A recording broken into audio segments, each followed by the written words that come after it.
regulators changed the guidelines lenders must use when making loan serviceability assessments.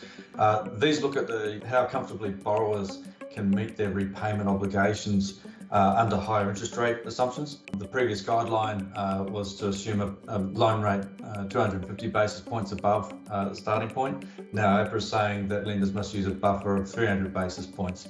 The idea here is to slow what is a pretty hot market at the moment in terms of price growth and in terms of credit growth down the track as well. So the main impact is that this reduces the maximum borrowing capacity for most loans by up to 5%. So look, it's definitely going to take some of the heat out of the market. The housing market is running very strongly at the moment. We're seeing price growth running close to 20% per annum, but it's not a particularly heavy-handed move. For many borrowers, there's not really a factor. It's about the sort of 10 to 20% of borrowers that might be at the limit. So it's likely to take a few percentage points off price growth, a few percentage points off credit growth, but it's not likely to really see a very abrupt slowdown. There'll be some impact on market confidence, but we're going into this from a very strong starting point with very bullish price expectations, so we're not expecting to see that really lowered.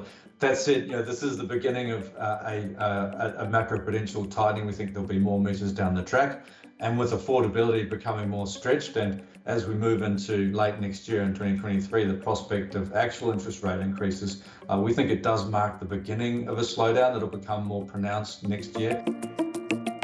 So really it impacts all those borrowers who would have been taking out loans at their maximum capacity. The serviceability assessment is on total debt rather than just the loan. So it's likely to have moderately more impact on investor loans than owner-occupier loans.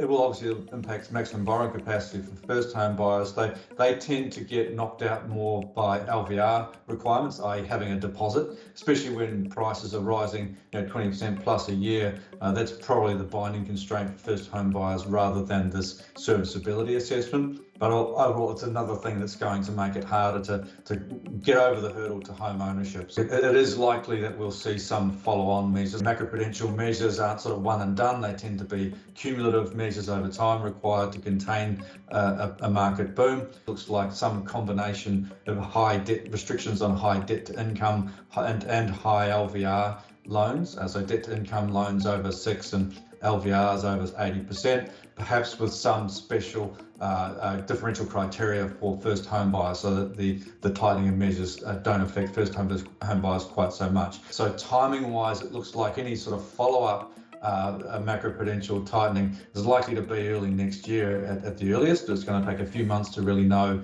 how this measure is impacted.